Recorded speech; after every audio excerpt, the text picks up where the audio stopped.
How you doing? We got our friend here, Danny Boyle. Hello, I'm Danny Boyle.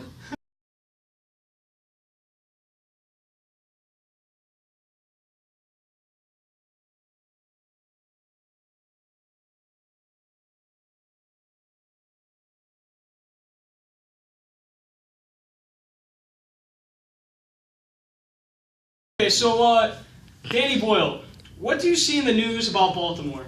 Well, me personally, I don't really watch too many televised news broadcasts, but what I've seen thoroughly on the internet is, there's a variety of different marching and protests, but then there's also different things such as looting and violence and robberies and different I think I heard that the Bloods and Crips gangs teamed up basically to fight the police, which I heard gang members later came out and said that wasn't true. They didn't team up or anything, but they were retaliating and they were causing problems. But that's basically what I seen in the news. Okay. Being informed because you know a lot of.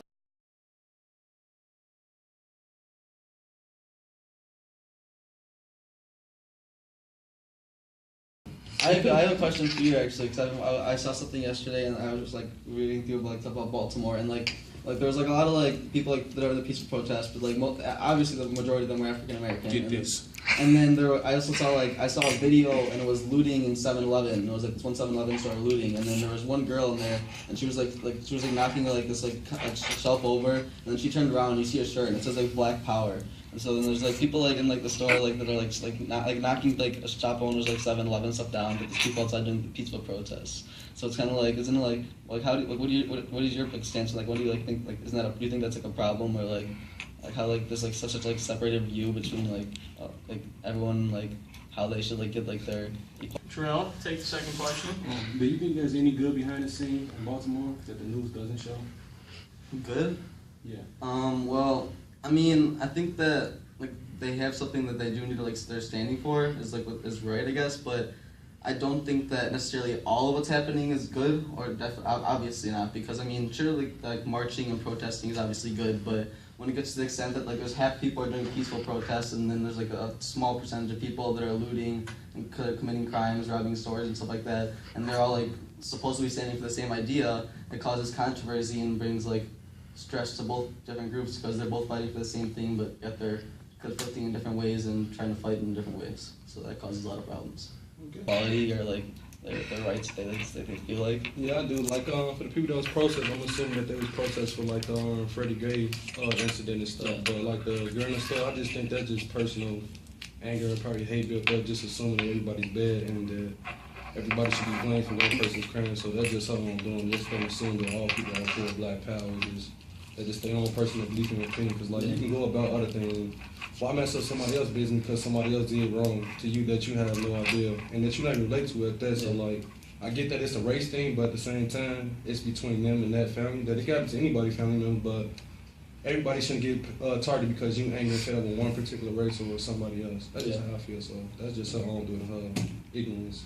So. Yeah, I think it's a problem how there's some people that are that are trying to fight back by about violence and looting, but at the same time they have a whole other crowd that are trying to be peaceful and do the exact opposite. That they're getting it's ruining their whole movement because they're just getting ragged on by the other half of people that are doing violence. You could just say something I would say it's a small virus that's trying to fight everything else, but stuff is just getting overpowered and then everybody's in the violent part.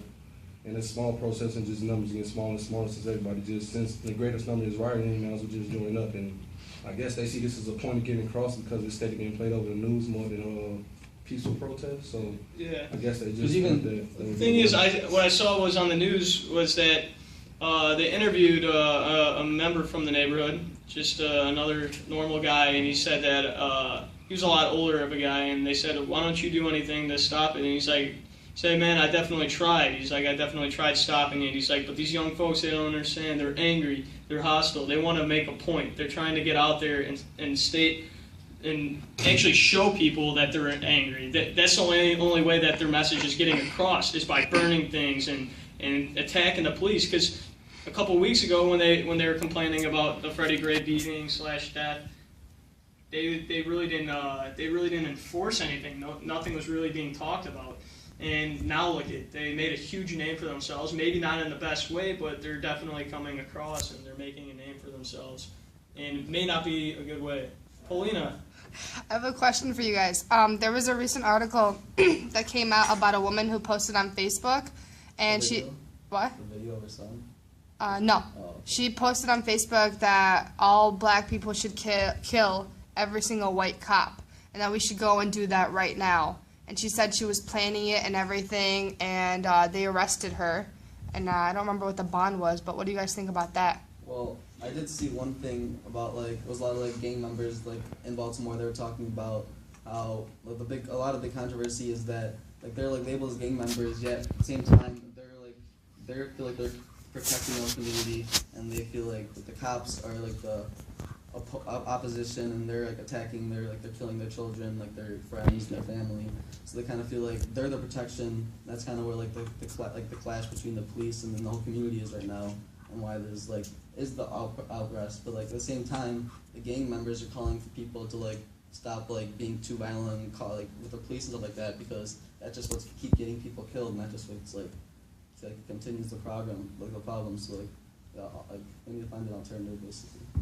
Yeah, and basically they're just trying to put race into this perspective because it makes an exciting topic for the media. The media loves race issues, no matter what it is, good or bad. And when they do that, it attracts way more viewers. If this was a black cop killing a black man, such as say that a black cop killed Freddie Gray, this topic would not have been where it's at today. It always has to be either a black cop killing a white kid or a white cop killing a black kid. That's how it is. I never heard of a black cop killing a white kid. Yeah, well, I mean there are, but it's more so usually the white cop killing the black kid. That's usually the main story, and that's statistically proven because of racial profiling, and the black community is definitely at a much higher incarceration rate. But besides the topic of that, it's how the media portrays it, and they show. There's a picture of a woman stealing a black man's bag, and there's a white woman, and basically there's her friends pulling her away from the man, and it shows in the picture shows black man stealing a white woman's purse, and this was at the protest. So it was actually the girls. But it was actually the white woman stealing the black man's bag, and it was a picture to test your perception of things. If you don't know the story actually behind something, we don't know actually the Freddie Gray story, do we? We weren't there. We didn't see it. How do we actually know without a legitimate investigation? We are making so many judgments right now, media or not. We at home are sitting at home thinking, wow, either Freddie Gray hurt himself, or wow, those police really beat him. We don't know either side of the story. It could be neither of those, and then we're going to feel like real idiots, but they're not going to admit that on the television station, which is the main problem with the internet / media / ourselves.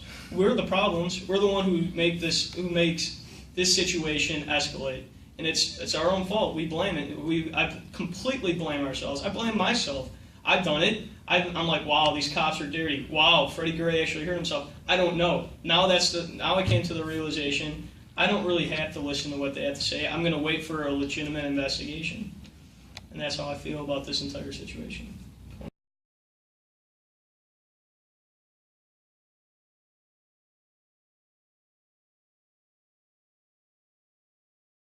Okay, smile. You look like a pedophile. Wow, dude, I do. I got this. What this gonna be? What this gonna What? be? Baltimore is wrong.